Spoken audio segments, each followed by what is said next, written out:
आज हम पढ़ेंगे इतिहास अध्याय 3 अंग्रेजी शासन का भारतीय जीवन पर प्रभाव। अंग्रेजों का जो भारतीय जीवन पर प्रभाव है ना, जो शासन किस तरह से उनके जनजीवन पर प्रभाव पड़ा, इस बारे में इस टॉपिक पे हम इस अध्याय में पढ़ेंगे। आपने पिछले पाठ में अंग्रेजों के शासन की स्थापना के बारे में पढ़ा। अब इस पाठ में उनके शासन का भारतीय जीवन पर जो पड़ने वाले प्रभाव इसके बारे में पढ़ेंगे। सन 1600 ईस्वी से 1757 ईस्वी तक ईस्ट इंडिया कंपनी का उद्देश्य व्यापार करना था। वे भारत से कपड़ा, मसाले आदि खरीदने के लिए अपने देश से सोना, चांदी आदि लेकर आते थे। वे भारतीय सामान को विदेशों में बेचकर काफ़ी मुनाफा कमाते थे और मगर अपने देश का सामान भारतीय बाज़ारों में नहीं बेच पाते थे।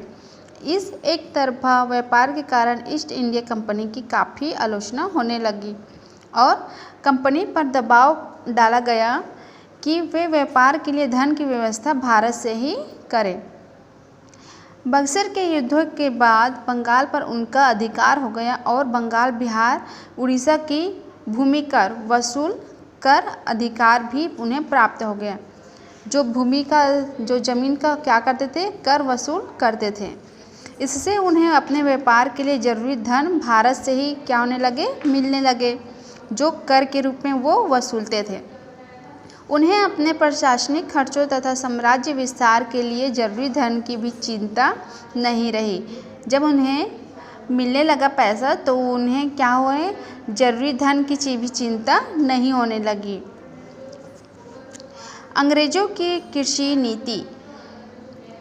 अंग्रेजों ने शुरुआत में स्थानीय तौर पर प्रचलित कर व्यवस्था को ही चलाए रखा। बाद में उन्होंने कर निर्धारण और संग्रहण की अलग अलग व्यवस्थाएं बनाई, है ना।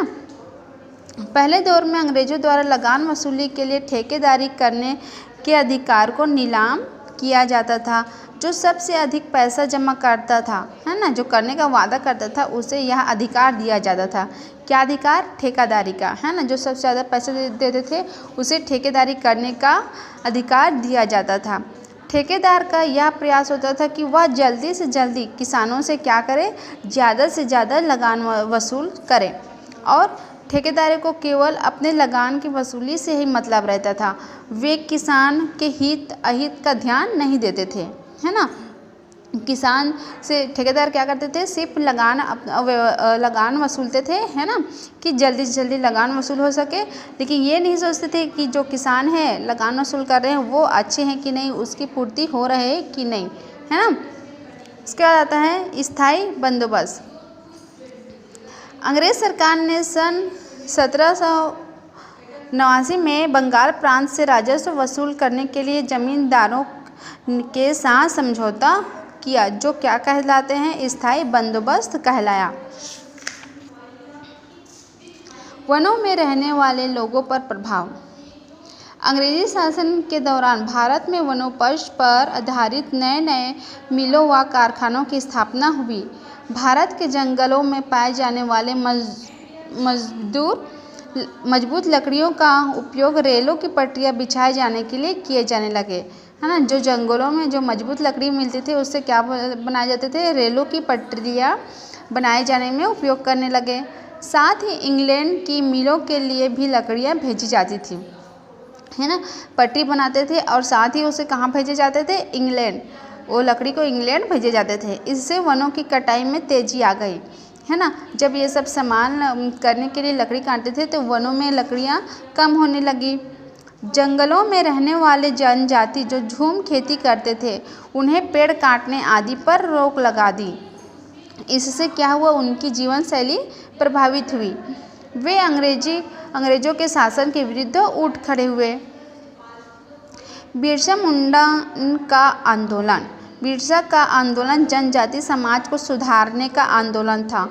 उन्होंने मुंडाओं से आह्वान किया कि वे शराब पीना छोड़ दें और गांव को साफ सुथरा रखें और जो जादू टोना होता है उसमें विश्वास न करें।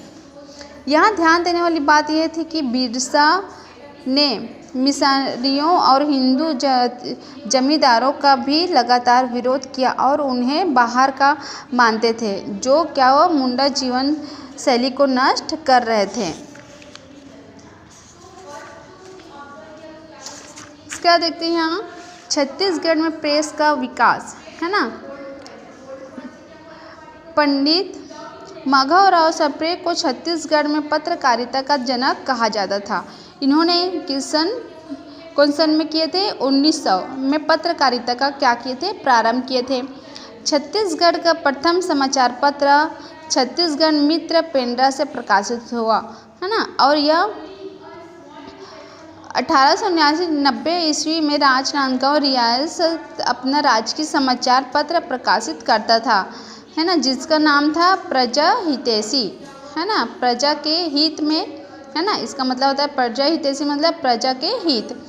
इसके अतिरिक्त छत्तीसगढ़ मित्र, हिंदी केसरी, छत्तीसगढ़ विकास, उत्थान, आलोक, महाकौशल, कांग्रेस पत्रिका, ये सब क्या है? पत्रों का नाम है ना, प्रमुख समाचार पत्र थे। इन पत्र पत्रिकाओं से जनता में पर्याप्त चेतना एवं जागरूकता आई। ठीक है बच्चों, यह अध्याय आप लोग को समझ आया।